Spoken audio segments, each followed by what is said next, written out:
ಬಳ್ಳಾರಿಯ ಸುಧಾ ಕ್ರಾಸ್ ಬಳಿ ರೈಲ್ವೆ ಮೇಲ್ಸೇತುವೆಯನ್ನು ನಿರ್ಮಾಣ ಮಾಡ್ತಾ ಇದ್ದಾರೆ. 103 ಕೋಟಿ ವೆಚ್ಚದಲ್ಲಿ ಈ ಒಂದು ಮೇಲ್ಸೇತುವೆ ನಿರ್ಮಾಣವಾಗ್ತಾ ಇದೆ. ಕಾಮಗಾರಿ ಆರಂಭವಾಗಿ 1 ವರ್ಷದ ಮೇಲಾಯಿತು. ಇನ್ನೂ ಕೂಡ ಆಮೆಗತಿಯಲ್ಲಿ ಈ ಒಂದು ಕಾಮಗಾರಿ ಸಾಗ್ತಾ ಇರ್ತಕ್ಕಂಥದ್ದು. ನಾನೀಗ ನೇರವಾಗಿ ಅದೇ ಸ್ಪಾಟ್ನಲ್ಲಿದ್ದೇನೆ. ಈ ದೃಶ್ಯದಲ್ಲಿ ನೀವು ನೋಡ್ಬೋದು, ಬಳ್ಳಾರಿಯ ಸುಧಾ ಕ್ರಾಸ್ ಬಳಿ ನಿರ್ಮಾಣವಾಗ್ತಾ ಇರತಕ್ಕಂಥ ರೈಲ್ವೆ ಮೇಲ್ಸೇತುವೆ. ಈ ಮೇಲ್ಸೇತುವೆ ಯಾಕೆ ಮಾಡ್ತಿದ್ದಾರೆ ಅಂದರೆ, ಈ ದೃಶ್ಯದಲ್ಲಿ ನಿಮಗೇನು ರೈಲ್ವೆ ಟ್ರ್ಯಾಕ್ ಕಾಣುತ್ತೆ, ಇದನ್ನು ದಾಟಿ ಹೋಗೋದಕ್ಕೆ ಸಾಕಷ್ಟು ಸಮಸ್ಯೆ ಆಗ್ತಾಯಿತ್ತು. ಸಾಕಷ್ಟು ಶಾಲೆಗಳು ಜೊತೆಗೆ ಆಸ್ಪತ್ರೆಗಳು ಸೇರಿದಂತೆ ಸಂಪೂರ್ಣವಾಗಿ ಬಳ್ಳಾರಿ ನಗರಕ್ಕೆ ಎಂಟ್ರಿ ಆಗಬೇಕಂದ್ರೆ ಇದು ಪ್ರಮುಖವಾದ ಒಂದು ರಸ್ತೆ. ಹೀಗಾಗಿ ಸಾಕಷ್ಟು ಟ್ರಾಫಿಕ್ ಆಗ್ತಾಯಿತ್ತು. ಪ್ರತಿ 10 ನಿಮಿಷಕ್ಕೆ ಒಂದೊಂದು ಟ್ರೈನ್ಗಳು ಇಲ್ಲಿ ಬರ್ತವೆ. ಅದರಲ್ಲೂ ವಿಶೇಷವಾಗಿ ಜಿಂದಾಲ್ನಂತಹ ದೊಡ್ಡ ದೊಡ್ಡ ಕಂಪನಿಗಳಿಗೆ, ಜೊತೆಗೆ ಬೇರೆ ಬೇರೆ ಗಣಿ ಕಂಪನಿಗಳಿಂದ ಕಲ್ಲಿದ್ದಲು ಸರ್ಕ್ಯುಲೇಷನ್ ಆಗುತ್ತೆ, ಜೊತೆಗೆ ಗಣಿ ಕೂಡ ಸರ್ಕ್ಯುಲೇಟ್ ಆಗುತ್ತೆ. ಹೀಗಾಗಿ ಪದೇ ಪದೇ ಟ್ರೈನ್ಗಳು ಬರ್ತವೆ. ಅಂದರೆ 10 ನಿಮಿಷಕ್ಕೆ ಒಂದೊಂದು ಟ್ರೈನ್ಗಳು ಬರ್ತವೆ. ಹೀಗಾಗಿ ಕನಿಷ್ಠ ಅಂದರೂ ಒಂದು ಸಾರಿ ಟ್ರೈನ್ ಏನಾದರೂ ಬಂದರೆ ಕನಿಷ್ಠ ಅರ್ಧ ಗಂಟೆಯಷ್ಟು ಟ್ರಾಫಿಕ್ ಜಾಮ್ ಆಗ್ತಾಯಿತ್ತು. ಹೀಗಾಗಿ ಇಲ್ಲಿ 103 ಕೋಟಿ ವೆಚ್ಚದಲ್ಲಿ ಕಾಮಗಾರಿಯನ್ನು ಕೈಗೊಂಡಿದ್ದಾರೆ. ಆದರೆ ಆ ಒಂದು ಕಾಮಗಾರಿ 2 ವರ್ಷದ ಅವಧಿಯಲ್ಲಿ ಮುಗಿಯತಕ್ಕಂಥ ಯಾವುದೇ ಲಕ್ಷಣ ಇಲ್ಲ. ಯಾಕಂದರೆ ಇನ್ನೂ ಕೂಡ ಈ ಒಂದು ಕಾಮಗಾರಿ ನೀವು ನೋಡ್ಬೋದು ಪಿಲ್ಲರ್ನ ಹಂತದಲ್ಲಿದೆ. ಆದರೆ ಸಂಪೂರ್ಣವಾಗಿ ಈ ಒಂದು ಕಾಮಗಾರಿ ಮುಗಿಬೇಕಾದ್ರೆ 2 ವರ್ಷ ಅವಧಿಯನ್ನು ಈಗಾಗಲೇ ಫಿಕ್ಸ್ ಮಾಡಿದ್ದಾರೆ. ಇನ್ನೂ ಕೂಡ ಈ ಒಂದು ಕಾಮಗಾರಿ ಪಿಲ್ಲರ್ನ ಹಂತದಲ್ಲಿ ಇರತಕ್ಕಂಥ ಹಿನ್ನೆಲೆಯಲ್ಲಿ ಇದೇ ರೀತಿಯಾಗಿ ನಿಧಾನಗತಿಯಲ್ಲಿ ಕಾಮಗಾರಿ ನಡೆದರೆ ಇನ್ನೂ 2 ರಿಂದ 3 ವರ್ಷ ಈ ಒಂದು ಕಾಮಗಾರಿಯನ್ನು ಮಾಡಬೇಕಾಗುತ್ತೆ. ಇದರಿಂದಾಗಿ ಸಾಕಷ್ಟು ಜನರಿಗೆ ಸಮಸ್ಯೆ ಆಗುತ್ತೆ. ಈ ದೃಶ್ಯದಲ್ಲಿ ನೀವೇನು ನೋಡ್ತಿದ್ದೀರಾ, ಇಲ್ಲಿ ಸಾಕಷ್ಟು ಆಟೋಗಳಿವೆ, ವಾಹನಗಳು ಎಲ್ಲ ಇಲ್ಲೇ ಓಡಾಡ್ತಾ ಇರ್ತಕ್ಕಂಥದ್ದು. ಇವರೆಲ್ಲರಿಗೂ ಕೂಡ ಸಮಸ್ಯೆ ಆಗ್ತಾ ಇರ್ತಕ್ಕಂಥದ್ದು. ಇದೇ ಭಾಗದಲ್ಲಿ ಬಳ್ಳಾರಿಯ ಬಿಮ್ಸ್ ಆಸ್ಪತ್ರೆ ಕೂಡ ಇರ್ತಕ್ಕಂಥದ್ದು, ಟ್ರಾಮಾ ಕೇರ್ ಸೆಂಟರ್ ಕೂಡ ಇರ್ತಕ್ಕಂಥದ್ದು. ಅಲ್ಲಿಂದ ಇಲ್ಲಿಗೆ ಸಾಕಷ್ಟು ರೋಗಿಗಳನ್ನು ಶಿಫ್ಟ್ ಮಾಡ್ತಾರೆ ಪ್ರತಿ ಬಾರಿ. ಆದರೆ ಒಂದು ಬಾರಿ ರೈಲ್ವೆ ಗೇಟ್ ಇನ್ನೊಂದು ಗೇಟ್ನಲ್ಲಿ ಹಾಕಿದರೆ ಅವರೆಲ್ಲರಿಗೂ ಕೂಡ ಸಮಸ್ಯೆ ಆಗ್ತಾ ಇರ್ತಕ್ಕಂಥದ್ದು. ಈ ದೃಶ್ಯದಲ್ಲಿ ನೋಡ್ಬೋದು, ನೇರವಾಗಿ ಟ್ರೈನ್ ಬಂತು. ಒಂದು ಬಾರಿ ಈ ರೀತಿಯಾಗಿ ಟ್ರೈನ್ ಬಂದರೆ ಕನಿಷ್ಠ ಅರ್ಧ ಗಂಟೆಯಷ್ಟು ಇಲ್ಲಿ ಕಾಯ್ತಕ್ಕಂಥ ಸನ್ನಿವೇಶ ನಿರ್ಮಾಣವಾಗ್ತಿತ್ತು. ಇದೇ ರೀತಿಯಾಗಿ ಪಕ್ಕದಲ್ಲೂ ಕೂಡ ಇನ್ನೊಂದು ಗೇಟ್ ಇದೆ, ರೈಲ್ವೆ ಗೇಟ್. ಆ ಗೇಟ್ನಲ್ಲೂ ಕೂಡ ಟ್ರಾಫಿಕ್ ಜಾಮ್ ಆಗ್ತಾ ಇದೆ ಈಗ. ಹೀಗಾಗಿ ಮೇಲ್ಸೇತುವೆ ಆದರೆ ನಮಗೆ ಅನುಕೂಲ ಅಂತ ಸುಮಾರು 20 ವರ್ಷದ ಬೇಡಿಕೆ ಈಗ ಈಡೇರ್ತಾ ಇದೆ. ಆದರೆ ಈಗ ಏನಾಗ್ತಾ ಇದೆ ಅಂದರೆ, ಆ ಒಂದು ಬೇಡಿಕೆ ಈಡೇರ್ತಾ ಇದ್ದರೂ ಕೂಡ ಆದಷ್ಟು ಬೇಗ ಈಡೇರ್ತಾ ಇಲ್ಲ. ಯಾಕಂದರೆ ಕನಿಷ್ಠ ಈ ಒಂದು ಕಾಮಗಾರಿ ಮುಗಿಯೋದಕ್ಕೆ ಇನ್ನೂ 1 ರಿಂದ 2 ವರ್ಷ ಬೇಕಾಗುತ್ತೆ. ಹೀಗಾಗಿ ಈ ಒಂದು ಕಾಮಗಾರಿಯನ್ನು ವೇಗವಾಗಿ ಮಾಡಿ ಅಂತ ಇಲ್ಲಿನ ಸ್ಥಳೀಯರು ಒತ್ತಾಯವನ್ನು ಮಾಡ್ತಾ ಇರತಕ್ಕಂಥದ್ದು.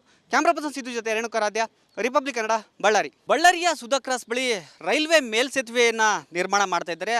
103 ಕೋಟಿ ವೆಚ್ಚದಲ್ಲಿ ಈ ಒಂದು ಮೇಲ್ಸೇತುವೆ ನಿರ್ಮಾಣವಾಗ್ತಾ ಇದೆ. ಕಾಮಗಾರಿ ಆರಂಭವಾಗಿ 1 ವರ್ಷದ ಮೇಲಾಯಿತು. ಇನ್ನೂ ಕೂಡ ಆಮೆಗತಿಯಲ್ಲಿ ಈ ಒಂದು ಕಾಮಗಾರಿ ಸಾಗ್ತಾ ಇರ್ತಕ್ಕಂಥದ್ದು. ನಾನೀಗ ನೇರವಾಗಿ ಅದೇ ಸ್ಪಾಟ್ನಲ್ಲಿದ್ದೇನೆ. ಈ ದೃಶ್ಯದಲ್ಲಿ ನೀವು ನೋಡ್ಬೋದು, ಬಳ್ಳಾರಿಯ ಸುಧಾ ಕ್ರಾಸ್ ಬಳಿ ನಿರ್ಮಾಣವಾಗ್ತಾ ಇರತಕ್ಕಂಥ ರೈಲ್ವೆ ಮೇಲ್ಸೇತುವೆ. ಈ ಮೇಲ್ಸೇತುವೆ ಯಾಕೆ ಮಾಡ್ತಿದ್ದಾರೆ ಅಂದರೆ, ಈ ದೃಶ್ಯದಲ್ಲಿ ನಿಮಗೇನು ರೈಲ್ವೆ ಟ್ರ್ಯಾಕ್ ಕಾಣುತ್ತೆ, ಇದನ್ನು ದಾಟಿ ಹೋಗೋದಕ್ಕೆ ಸಾಕಷ್ಟು ಸಮಸ್ಯೆ ಆಗ್ತಾಯಿತ್ತು. ಸಾಕಷ್ಟು ಶಾಲೆಗಳು ಜೊತೆಗೆ ಆಸ್ಪತ್ರೆಗಳು ಸೇರಿದಂತೆ ಸಂಪೂರ್ಣವಾಗಿ ಬಳ್ಳಾರಿ ನಗರಕ್ಕೆ ಎಂಟ್ರಿ ಆಗಬೇಕಂದ್ರೆ ಇದು ಪ್ರಮುಖವಾದ ಒಂದು ರಸ್ತೆ. ಹೀಗಾಗಿ ಸಾಕಷ್ಟು ಟ್ರಾಫಿಕ್ ಆಗ್ತಾಯಿತ್ತು.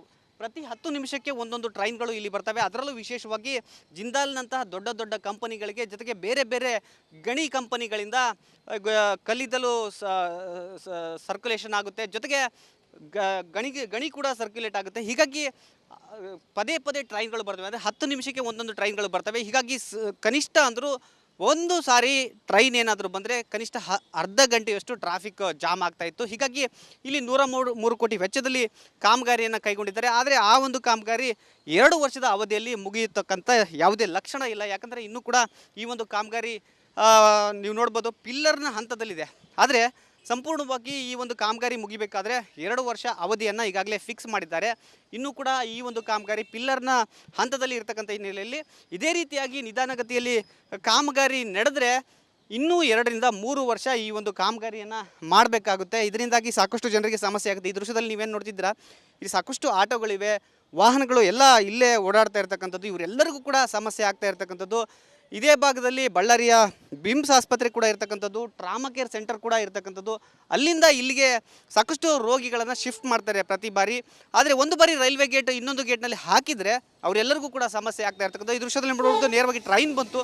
ಒಂದು ಬಾರಿ ಈ ರೀತಿಯಾಗಿ ಟ್ರೈನ್ ಬಂದರೆ ಕನಿಷ್ಠ ಅರ್ಧ ಗಂಟೆಯಷ್ಟು ಇಲ್ಲಿ ಕಾಯ್ತಕ್ಕಂಥ ಸನ್ನಿವೇಶ ನಿರ್ಮಾಣವಾಗ್ತಿತ್ತು. ಇದೇ ರೀತಿಯಾಗಿ ಪಕ್ಕದಲ್ಲೂ ಕೂಡ ಇನ್ನೊಂದು ಗೇಟ್ ಇದೆ, ರೈಲ್ವೆ ಗೇಟ್. ಆ ಗೇಟ್ನಲ್ಲೂ ಕೂಡ ಟ್ರಾಫಿಕ್ ಜಾಮ್ ಆಗ್ತಾ ಇದೆ ಈಗ. ಹೀಗಾಗಿ ಮೇಲ್ಸೇತುವೆ ಆದರೆ ನಮಗೆ ಅನುಕೂಲ ಅಂತ ಸುಮಾರು 20 ವರ್ಷದ ಬೇಡಿಕೆ ಈಗ ಈಡೇರ್ತಾ ಇದೆ. ಆದರೆ ಈಗ ಏನಾಗ್ತಾ ಇದೆ ಅಂದರೆ ಆ ಒಂದು ಬೇಡಿಕೆ ಈಡೇರ್ತಾ ಇದ್ದರೂ ಕೂಡ ಆದಷ್ಟು ಬೇಗ ಈಡೇರ್ತಾ ಇಲ್ಲ. ಯಾಕಂದರೆ ಕನಿಷ್ಠ ಈ ಒಂದು ಕಾಮಗಾರಿ ಮುಗಿಯೋದಕ್ಕೆ ಇನ್ನೂ 1 ರಿಂದ 2 ವರ್ಷ ಬೇಕಾಗುತ್ತೆ. ಹೀಗಾಗಿ ಈ ಒಂದು ಕಾಮಗಾರಿಯನ್ನು ವೇಗವಾಗಿ ಮಾಡಿ ಅಂತ ಇಲ್ಲಿನ ಸ್ಥಳೀಯರು ಒತ್ತಾಯವನ್ನು ಮಾಡ್ತಾ ಇರ್ತಕ್ಕಂಥದ್ದು. ಕ್ಯಾಮ್ರಾ ಪರ್ಸನ್ ಸಿದ್ದು ಜೊತೆ ರೇಣುಕರಾಧ್ಯ, ರಿಪಬ್ಲಿಕ್ ಕನ್ನಡ, ಬಳ್ಳಾರಿಯ ಸುಧಾ ಕ್ರಾಸ್ ಬಳಿ ರೈಲ್ವೆ ಮೇಲ್ಸೇತುವೆಯನ್ನು ನಿರ್ಮಾಣ ಮಾಡ್ತಾ ಇದ್ದಾರೆ. 103 ಕೋಟಿ ವೆಚ್ಚದಲ್ಲಿ ಈ ಒಂದು ಮೇಲ್ಸೇತುವೆ ನಿರ್ಮಾಣವಾಗ್ತಾ ಇದೆ. ಕಾಮಗಾರಿ ಆರಂಭವಾಗಿ 1 ವರ್ಷದ ಮೇಲಾಯಿತು, ಇನ್ನೂ ಕೂಡ ಆಮೆಗತಿಯಲ್ಲಿ ಈ ಒಂದು ಕಾಮಗಾರಿ ಸಾಗ್ತಾ ಇರ್ತಕ್ಕಂಥದ್ದು. ನಾನೀಗ ನೇರವಾಗಿ ಅದೇ ಸ್ಪಾಟ್ನಲ್ಲಿದ್ದೇನೆ. ಈ ದೃಶ್ಯದಲ್ಲಿ ನೀವು ನೋಡ್ಬೋದು, ಬಳ್ಳಾರಿಯ ಸುಧಾ ಕ್ರಾಸ್ ಬಳಿ ನಿರ್ಮಾಣವಾಗ್ತಾ ಇರತಕ್ಕಂಥ ರೈಲ್ವೆ ಮೇಲ್ಸೇತುವೆ. ಈ ಮೇಲ್ಸೇತುವೆ ಯಾಕೆ ಮಾಡ್ತಿದ್ದಾರೆ ಅಂದರೆ, ಈ ದೃಶ್ಯದಲ್ಲಿ ನಿಮಗೇನು ರೈಲ್ವೆ ಟ್ರ್ಯಾಕ್ ಕಾಣುತ್ತೆ, ಇದನ್ನು ದಾಟಿ ಹೋಗೋದಕ್ಕೆ ಸಾಕಷ್ಟು ಸಮಸ್ಯೆ ಆಗ್ತಾಯಿತ್ತು. ಸಾಕಷ್ಟು ಶಾಲೆಗಳು ಜೊತೆಗೆ ಆಸ್ಪತ್ರೆಗಳು ಸೇರಿದಂತೆ ಸಂಪೂರ್ಣವಾಗಿ ಬಳ್ಳಾರಿ ನಗರಕ್ಕೆ ಎಂಟ್ರಿ ಆಗಬೇಕಂದ್ರೆ ಇದು ಪ್ರಮುಖವಾದ ಒಂದು ರಸ್ತೆ. ಹೀಗಾಗಿ ಸಾಕಷ್ಟು ಟ್ರಾಫಿಕ್ ಆಗ್ತಾಯಿತ್ತು. ಪ್ರತಿ 10 ನಿಮಿಷಕ್ಕೆ ಒಂದೊಂದು ಟ್ರೈನ್ಗಳು ಇಲ್ಲಿ ಬರ್ತವೆ. ಅದರಲ್ಲೂ ವಿಶೇಷವಾಗಿ ಜಿಂದಾಲ್ನಂತಹ ದೊಡ್ಡ ದೊಡ್ಡ ಕಂಪನಿಗಳಿಗೆ, ಜೊತೆಗೆ ಬೇರೆ ಬೇರೆ ಗಣಿ ಕಂಪನಿಗಳಿಂದ ಕಲ್ಲಿದ್ದಲು ಸರ್ಕ್ಯುಲೇಷನ್ ಆಗುತ್ತೆ, ಜೊತೆಗೆ ಗಣಿ ಕೂಡ ಸರ್ಕ್ಯುಲೇಟ್ ಆಗುತ್ತೆ. ಹೀಗಾಗಿ ಪದೇ ಪದೇ ಟ್ರೈನ್ಗಳು ಬರ್ತವೆ. ಅಂದರೆ 10 ನಿಮಿಷಕ್ಕೆ ಒಂದೊಂದು ಟ್ರೈನ್ಗಳು ಬರ್ತವೆ. ಹೀಗಾಗಿ ಕನಿಷ್ಠ ಅಂದರೂ ಒಂದು ಸಾರಿ ಟ್ರೈನ್ ಏನಾದರೂ ಬಂದರೆ ಕನಿಷ್ಠ ಅರ್ಧ ಗಂಟೆಯಷ್ಟು ಟ್ರಾಫಿಕ್ ಜಾಮ್ ಆಗ್ತಾಯಿತ್ತು. ಹೀಗಾಗಿ ಇಲ್ಲಿ 103 ಕೋಟಿ ವೆಚ್ಚದಲ್ಲಿ ಕಾಮಗಾರಿಯನ್ನು ಕೈಗೊಂಡಿದ್ದಾರೆ. ಆದರೆ ಆ ಒಂದು ಕಾಮಗಾರಿ 2 ವರ್ಷದ ಅವಧಿಯಲ್ಲಿ ಮುಗಿಯತಕ್ಕಂಥ ಯಾವುದೇ ಲಕ್ಷಣ ಇಲ್ಲ. ಯಾಕಂದರೆ ಇನ್ನೂ ಕೂಡ ಈ ಒಂದು ಕಾಮಗಾರಿ ನೀವು ನೋಡ್ಬೋದು ಪಿಲ್ಲರ್ನ ಹಂತದಲ್ಲಿದೆ. ಆದರೆ ಸಂಪೂರ್ಣವಾಗಿ ಈ ಒಂದು ಕಾಮಗಾರಿ ಮುಗಿಬೇಕಾದ್ರೆ 2 ವರ್ಷ ಅವಧಿಯನ್ನು ಈಗಾಗಲೇ ಫಿಕ್ಸ್ ಮಾಡಿದ್ದಾರೆ. ಇನ್ನೂ ಕೂಡ ಈ ಒಂದು ಕಾಮಗಾರಿ ಪಿಲ್ಲರ್ನ ಹಂತದಲ್ಲಿ ಇರತಕ್ಕಂಥ ಹಿನ್ನೆಲೆಯಲ್ಲಿ ಇದೇ ರೀತಿಯಾಗಿ ನಿಧಾನಗತಿಯಲ್ಲಿ ಕಾಮಗಾರಿ ನಡೆದರೆ ಇನ್ನೂ 2 ರಿಂದ 3 ವರ್ಷ ಈ ಒಂದು ಕಾಮಗಾರಿಯನ್ನು ಮಾಡಬೇಕಾಗುತ್ತೆ. ಇದರಿಂದಾಗಿ ಸಾಕಷ್ಟು ಜನರಿಗೆ ಸಮಸ್ಯೆ ಆಗುತ್ತೆ. ಈ ದೃಶ್ಯದಲ್ಲಿ ನೀವೇನು ನೋಡ್ತಿದ್ದೀರಾ, ಇಲ್ಲಿ ಸಾಕಷ್ಟು ಆಟೋಗಳಿವೆ, ವಾಹನಗಳು ಎಲ್ಲ ಇಲ್ಲೇ ಓಡಾಡ್ತಾ ಇರ್ತಕ್ಕಂಥದ್ದು. ಇವರೆಲ್ಲರಿಗೂ ಕೂಡ ಸಮಸ್ಯೆ ಆಗ್ತಾ ಇರ್ತಕ್ಕಂಥದ್ದು. ಇದೇ ಭಾಗದಲ್ಲಿ ಬಳ್ಳಾರಿಯ ಬಿಮ್ಸ್ ಆಸ್ಪತ್ರೆ ಕೂಡ ಇರ್ತಕ್ಕಂಥದ್ದು, ಟ್ರಾಮಾ ಕೇರ್ ಸೆಂಟರ್ ಕೂಡ ಇರ್ತಕ್ಕಂಥದ್ದು. ಅಲ್ಲಿಂದ ಇಲ್ಲಿಗೆ ಸಾಕಷ್ಟು ರೋಗಿಗಳನ್ನು ಶಿಫ್ಟ್ ಮಾಡ್ತಾರೆ ಪ್ರತಿ ಬಾರಿ. ಆದರೆ ಒಂದು ಬಾರಿ ರೈಲ್ವೆ ಗೇಟ್ ಇನ್ನೊಂದು ಗೇಟ್ನಲ್ಲಿ ಹಾಕಿದರೆ ಅವರೆಲ್ಲರಿಗೂ ಕೂಡ ಸಮಸ್ಯೆ ಆಗ್ತಾ ಇರ್ತಕ್ಕಂಥದ್ದು. ಈ ದೃಶ್ಯದಲ್ಲಿ ನೋಡಬಹುದು, ನೇರವಾಗಿ ಟ್ರೈನ್ ಬಂತು. ಒಂದು ಬಾರಿ ಈ ರೀತಿಯಾಗಿ ಟ್ರೈನ್ ಬಂದರೆ ಕನಿಷ್ಠ ಅರ್ಧ ಗಂಟೆಯಷ್ಟು ಇಲ್ಲಿ ಕಾಯ್ತಕ್ಕಂಥ ಸನ್ನಿವೇಶ ನಿರ್ಮಾಣವಾಗ್ತಿತ್ತು. ಇದೇ ರೀತಿಯಾಗಿ ಪಕ್ಕದಲ್ಲೂ ಕೂಡ ಇನ್ನೊಂದು ಗೇಟ್ ಇದೆ, ರೈಲ್ವೆ ಗೇಟ್. ಆ ಗೇಟ್ನಲ್ಲೂ ಕೂಡ ಟ್ರಾಫಿಕ್ ಜಾಮ್ ಆಗ್ತಾ ಇದೆ ಈಗ. ಹೀಗಾಗಿ ಮೇಲ್ಸೇತುವೆ ಆದರೆ ನಮಗೆ ಅನುಕೂಲ ಅಂತ ಸುಮಾರು 20 ವರ್ಷದ ಬೇಡಿಕೆ ಈಗ ಈಡೇರ್ತಾ ಇದೆ. ಆದರೆ ಈಗ ಏನಾಗ್ತಾ ಇದೆ ಅಂದರೆ ಆ ಒಂದು ಬೇಡಿಕೆ ಈಡೇರ್ತಾ ಇದ್ದರೂ ಕೂಡ ಆದಷ್ಟು ಬೇಗ ಈಡೇರ್ತಾ ಇಲ್ಲ. ಯಾಕಂದರೆ ಕನಿಷ್ಠ ಈ ಒಂದು ಕಾಮಗಾರಿ ಮುಗಿಯೋದಕ್ಕೆ ಇನ್ನೂ 1 ರಿಂದ 2 ವರ್ಷ ಬೇಕಾಗುತ್ತೆ. ಹೀಗಾಗಿ ಈ ಒಂದು ಕಾಮಗಾರಿಯನ್ನು ವೇಗವಾಗಿ ಮಾಡಿ ಅಂತ ಇಲ್ಲಿನ ಸ್ಥಳೀಯರು ಒತ್ತಾಯವನ್ನು ಮಾಡ್ತಾ ಇರ್ತಕ್ಕಂಥದ್ದು. ಕ್ಯಾಮ್ರಾ ಪರ್ಸನ್ ಸಿದ್ದು ಜೊತೆ ರೇಣುಕರಾಧ್ಯ, ರಿಪಬ್ಲಿಕ್ ಕನ್ನಡ, ಬಳ್ಳಾರಿಯ ಸುಧಾ ಕ್ರಾಸ್ ಬಳಿ ರೈಲ್ವೆ ಮೇಲ್ಸೇತುವೆಯನ್ನು ನಿರ್ಮಾಣ ಮಾಡ್ತಾ ಇದ್ದಾರೆ. 103 ಕೋಟಿ ವೆಚ್ಚದಲ್ಲಿ ಈ ಒಂದು ಮೇಲ್ಸೇತುವೆ ನಿರ್ಮಾಣವಾಗ್ತಾ ಇದೆ. ಕಾಮಗಾರಿ ಆರಂಭವಾಗಿ 1 ವರ್ಷದ ಮೇಲಾಯಿತು, ಇನ್ನೂ ಕೂಡ ಆಮೆಗತಿಯಲ್ಲಿ ಈ ಒಂದು ಕಾಮಗಾರಿ ಸಾಗ್ತಾ ಇರ್ತಕ್ಕಂಥದ್ದು. ನಾನೀಗ ನೇರವಾಗಿ ಅದೇ ಸ್ಪಾಟ್ನಲ್ಲಿದ್ದೇನೆ. ಈ ದೃಶ್ಯದಲ್ಲಿ ನೀವು ನೋಡ್ಬೋದು, ಬಳ್ಳಾರಿಯ ಸುಧಾ ಕ್ರಾಸ್ ಬಳಿ ನಿರ್ಮಾಣವಾಗ್ತಾ ಇರತಕ್ಕಂಥ ರೈಲ್ವೆ ಮೇಲ್ಸೇತುವೆ. ಈ ಮೇಲ್ಸೇತುವೆ ಯಾಕೆ ಮಾಡ್ತಿದ್ದಾರೆ ಅಂದರೆ, ಈ ದೃಶ್ಯದಲ್ಲಿ ನಿಮಗೇನು ರೈಲ್ವೆ ಟ್ರ್ಯಾಕ್ ಕಾಣುತ್ತೆ, ಇದನ್ನು ದಾಟಿ ಹೋಗೋದಕ್ಕೆ ಸಾಕಷ್ಟು ಸಮಸ್ಯೆ ಆಗ್ತಾಯಿತ್ತು.